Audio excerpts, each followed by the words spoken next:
एक अनोखा प्यार। यह कहानी एक लड़की की है जिसका सपना होता है कि वह शहर की सबसे बड़ी डॉक्टर बनेगी, लेकिन वह एक बहुत गरीब परिवार से थी, इसलिए वह लड़की बहुत मेहनत किया करती थी। उसके माता पिता भी उसे डॉक्टर बनाने के लिए एक एक पैसा जमा कर रहे थे ताकि बाद में उसे कोई प्रॉब्लम ना हो। लड़की ने स्कूल में अच्छे मार्क्स आते थे, इसी वजह से उसे एक अच्छे से कॉलेज में दाखिला भी मिल जाते हैं। लड़की कॉलेज अकेले ही जाती थी। उसके माता पिता ने उसे समझाया था कि पूरा ध्यान अपने पढ़ाई पर ही लगाना, इधर उधर की बातें मत करना। उस लड़की का नाम रिया था। वह कॉलेज पहुंचती है। कुछ समय बाद रिया यह नोटिस करती है कि एक लड़का उसे बहुत देर से देख रहा है, लेकिन वह उसे अनदेखा करके क्लास और चली जाती है। उस लड़के का नाम होता है राहुल, जो उसी का क्लासमेट होता है। राहुल एक अमीर परिवार से था, लेकिन फिर भी वह एक साधारण सा जीवन जिया करता था। उसे अपने पैसे पर कोई घमंड नहीं था। राहुल के दोस्त इतने भी अच्छे नहीं थे। राहुल को रिया बहुत पसंद थी और यह बात उसके दोस्त भी जानते थे।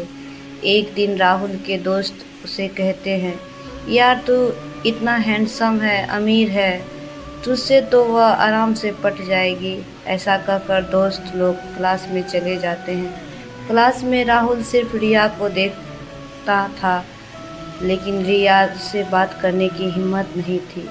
उसने फिर से एक दिन राहुल के दोस्त उससे कहते हैं, यार तू इतना स्मार्ट होकर भी उस लड़की से डरता है, जाकर उसे प्रपोज कर दे। लेकिन राहुल कहता है, अगर वह बुरा मान गई तो?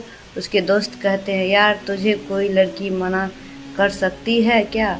राहुल कहता है, ठीक है, आज तो मैं उसे प्रपोज कर ही दूंगा। क्लास के सारे स्टूडेंट्स आ चुके होते हैं। रिया क्लास में जैसे ही आती है, तभी राहुल उसका हाथ पकड़कर पूरे क्लास के सामने उसे प्रपोज करता है। लेकिन रिया उसके प्यार को ठुकराकर पूरे क्लास के सामने उसे थप्पड़ मारती है और वहां से चली जाती है। रिया के चले जाने के बाद पूरा क्लास राहुल पर हंसता है और उसका मजाक उड़ाता है। क्लास खत्म हो जाने पर वह अपने दोस्त के पास जाते हैं। राहुल ने जब यह बात उसके दोस्त को बताई तो उसके दोस्त उस पर हंसने लगे। फिर उसके दोस्त कहते हैं, यार तुझे तो उसने सबके सामने थप्पड़ मार दिया। राहुल कहता है, छोड़ ना यार, मुझसे नहीं पटेगी वह। लेकिन उसके दोस्त कहते हैं, यार तेरी इतनी बेइज्जती हो गई और तू उसे ऐसे ही छोड़ देगा? अगर तू इतना कमज़ोर है तो फिर आज से तू हमारा दोस्त नहीं। यह सुनकर राहुल कहता है, फिर क्या करूं यार मैं? दोस्त बोलते हैं, उसे अपने सुंदर चेहरे पर बहुत घमंड है ना, अगर तू उसके चेहरे को ही बिगाड़ दे तो तेरा बदला पूरा हो जाएगा। दोस्तों की बातें सुनकर राहुल वहां से चला जाता है, क्योंकि दोस्तों की बातें उसे बिल्कुल भी अच्छी नहीं लगी। उसके बाद से उसके दोस्त जब भी उसे देखते, वो लोग उसका मजाक उड़ाते, उसे नामर्द कहते।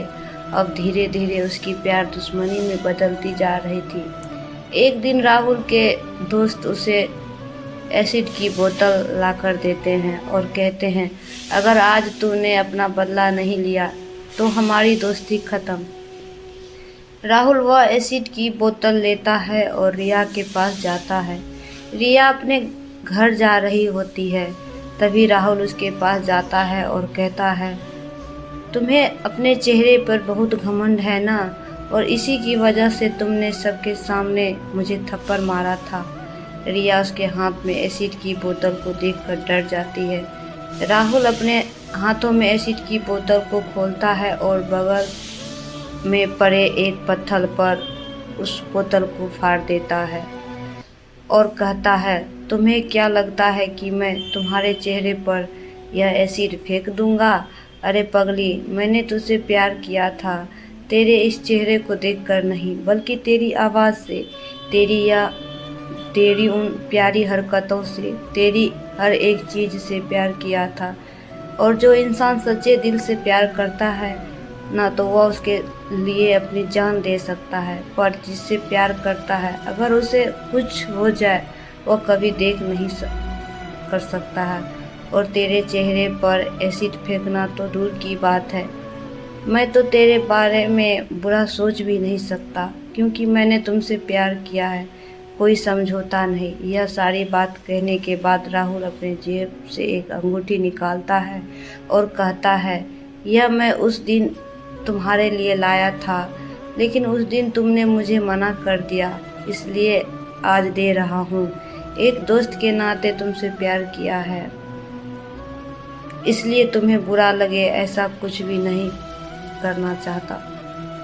इसलिए आज के बाद मैं अपनी शक्ल तुम्हें कभी नहीं दिखाऊंगा। हो सके तो उस दिन के लिए मुझे माफ़ कर देना।